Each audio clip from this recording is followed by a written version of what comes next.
कारण ना या क्लासचा बायनरी फॉर्मॅट मधला डेटा ऑलरेडी कशावर आहे, टेक्स्ट सेक्शनवर आहे. पॅटर्न लॉकला काय एक लॉक आहे, तो काय म्हणतो हा माझा प्रायव्हेट माणूस आहे, बाहेरून ऍक्सेस होणार नाहीये. तो डॉट पॅटर्न लॉक ओबीजे 1 च्या आतमध्ये पॅटर्न लॉक आहे पण कसा आहे, प्रायव्हेट आहे, ऍक्सेस करू शकतो का, म्हणून एरर आहे. पण इथनं मोबाईल नंबर ऍक्सेस होतोय.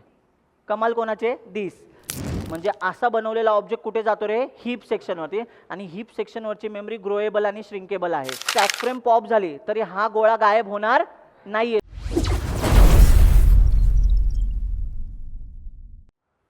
हा गोळा म्हणजे ऑब्जेक्ट आहे. पण आता तुम्ही मला सांगा, हा जो क्लास आहे याला मी इथे कुठे दाखवला का हा क्लास आहे, कारण ना या क्लासचा बायनरी फॉर्मॅट मधला डेटा ऑलरेडी कशावर आहे, टेक्स्ट सेक्शनवर आहे. कळतंय ना, बघा इन डिटेल चाललंय पण हे एकदाच सांगणार आहे आपण, ठीक आहे. मग टेक्स्ट हा क्लास आहे, हा ऑलरेडी आलाय टेक्स्ट सेक्शन मध्ये, बायनरी फॉर्मॅट मध्ये आलाय. पण ऑब्जेक्ट बघा ना, ऑब्जेक्टने सांगितलं मला स्वतंत्र अस्तित्व आहे, मला मेमरी लागते, म्हणून ती रिप्रेझेंट करता आली की नाही. मग ह्या गोळ्याचं नाव आपण काय म्हणतोय रे, ओबीजे 1. आपल्या सिनरीमध्ये ऑब्जेक्टचं नाव काय, ओबीजे 1. आता तुम्हाला एवढं तर नक्की माहिती असेल, याच्या आतमध्ये इन्स्टन्स व्हेरिएबल असतात. याच्या आतमध्ये इन्स्टन्स व्हेरिएबल असे व्हेरिएबल असतात जे स्टॅटिक नाही आहेत, जे ऑब्जेक्टच्या आत असतात. मग आता आपण एक ना टॉपिक पुढे शिकणार आहोत, त्याचं नाव इन्स्टन्स आणि स्टॅटिक असंच आहे, व्हेरिएबल. मग तेव्हा आपण ह्याला डिटेलमध्ये काढूया. पण आता तुमच्या लक्षात आलं का हा ओबीजे इथे. मग आता नीट लक्ष द्या सगळ्यांनी.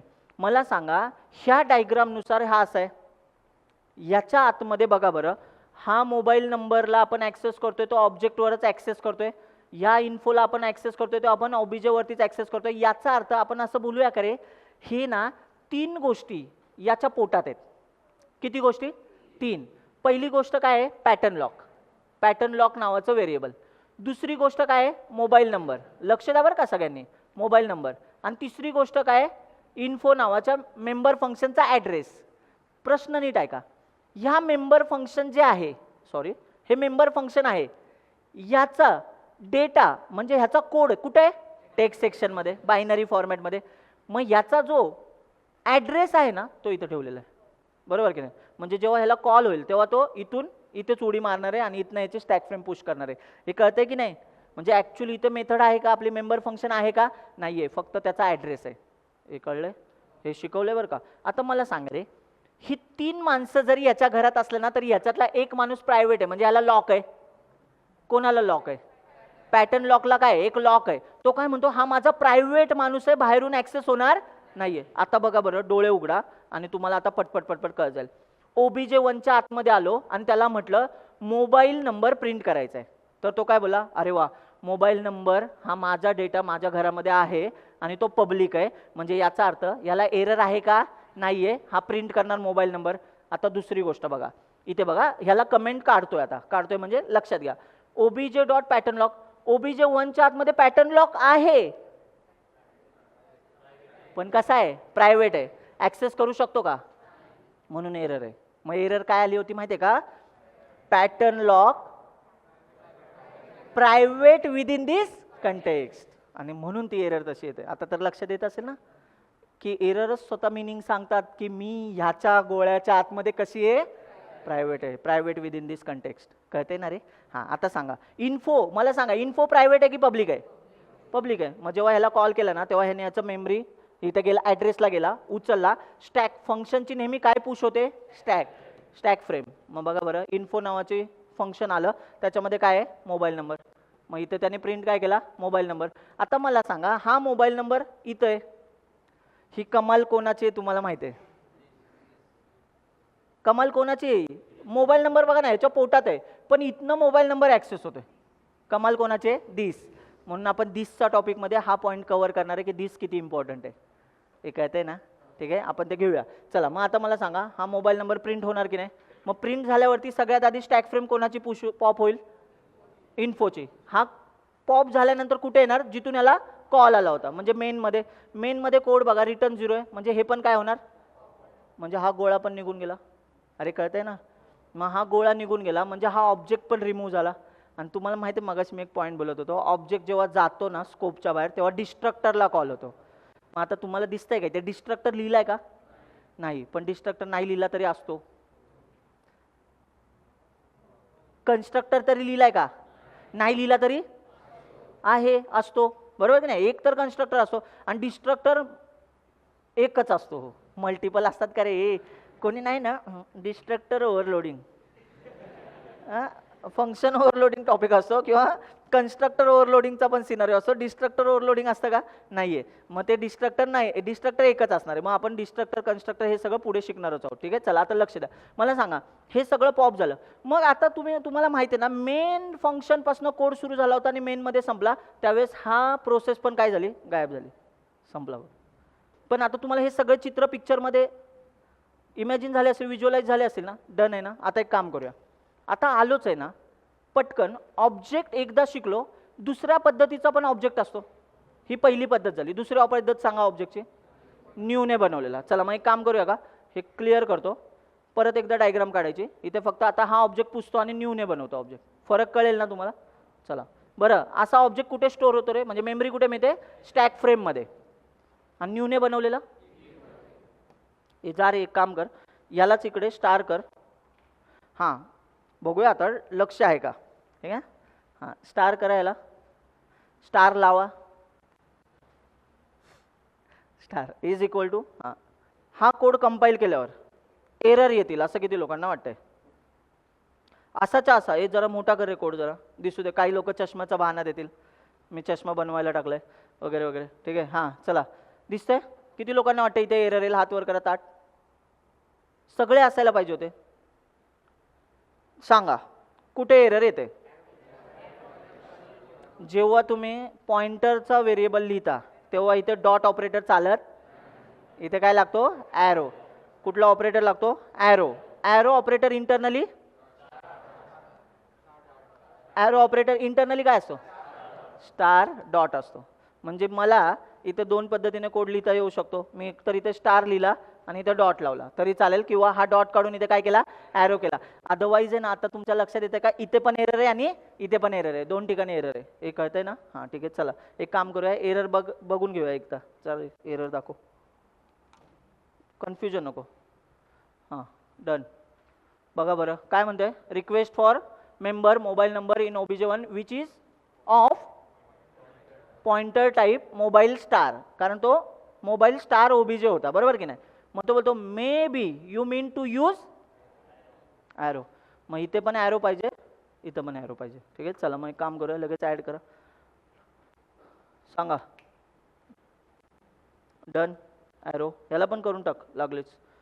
हा प्रायव्हेटच आहे तसाही. ॲरो लिहिल्याने प्रायव्हेट चालणार आहे का? म्हणजे ही का चायला कोणी ना असं नसावं बरं का इथे बसल्या मग.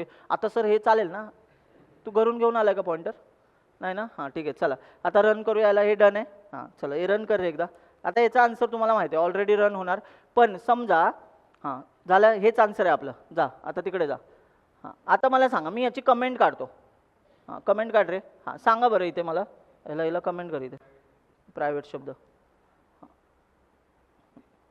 सांगा. एरर आहे? काय एरर असेल?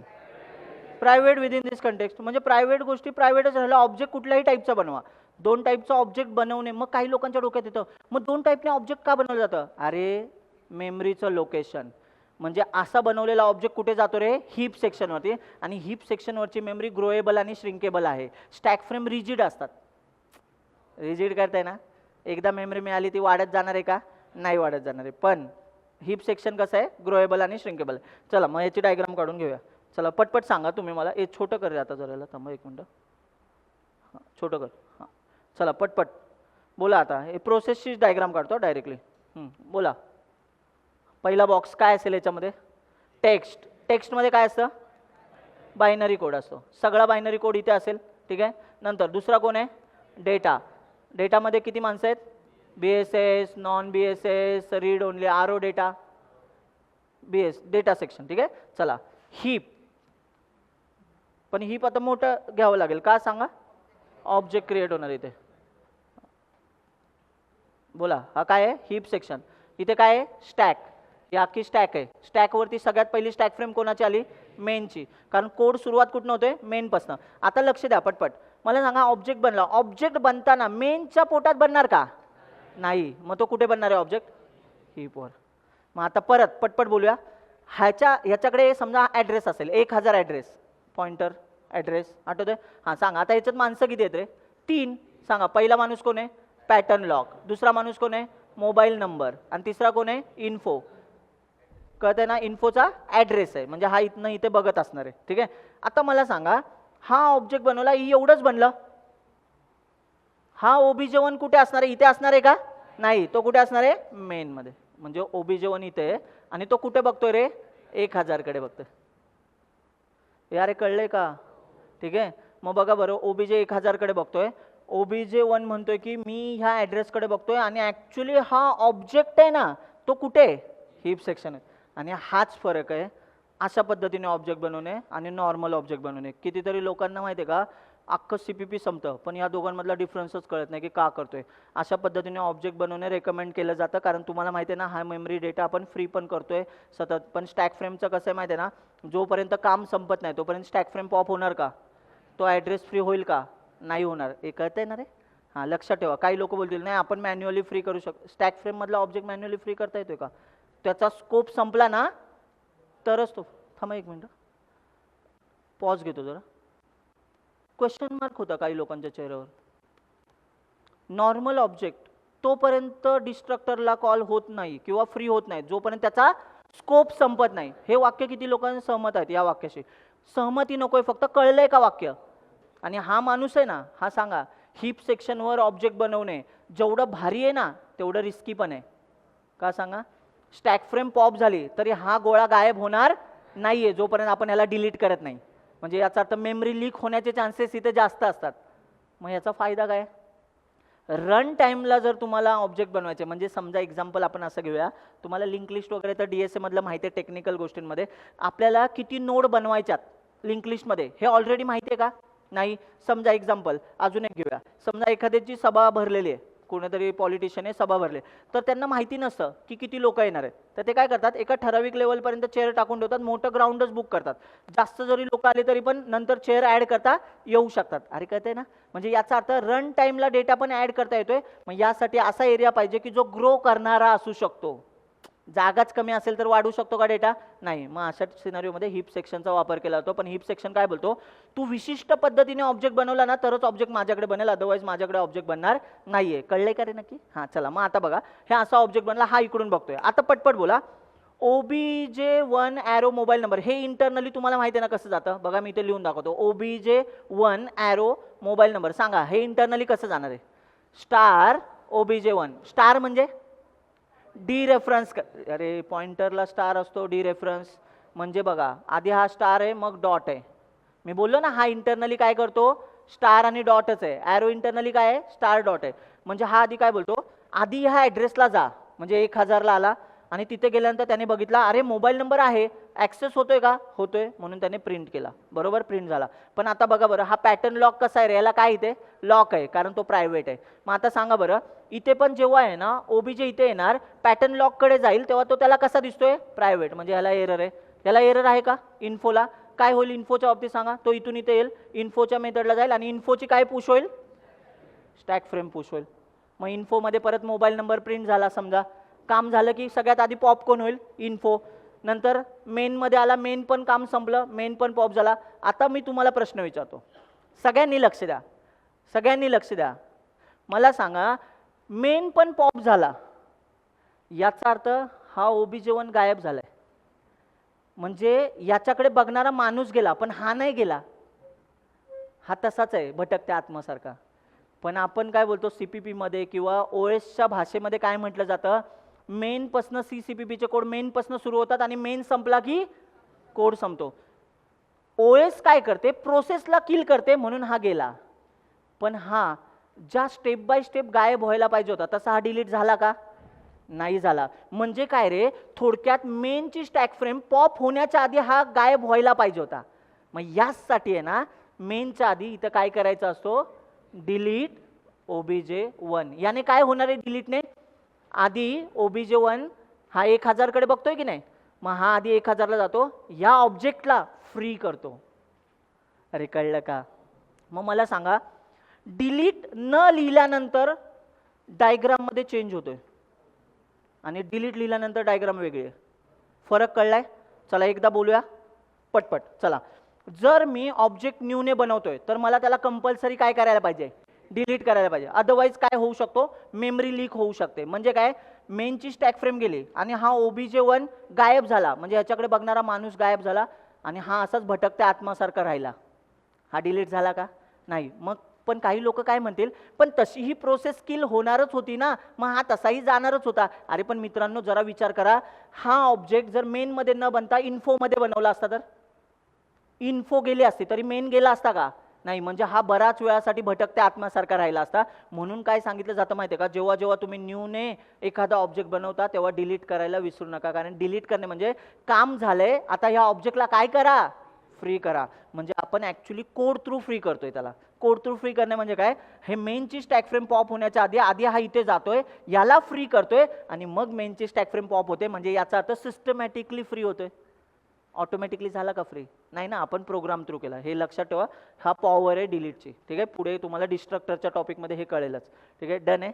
चला जाऊया नेक्स्ट पॉईंटला. आता तुमच्या एक लक्षात आलं का, हे सगळं मी शिकवलं ना, तुम्हाला क्लासेस आणि ऑब्जेक्ट क्लिअर कळलं. पण आता तुम्हाला एक लक्षात येते, इथनं पुढचा पॉईंट मी काय सांगणार असेल, आता तुम्ही विचार करा.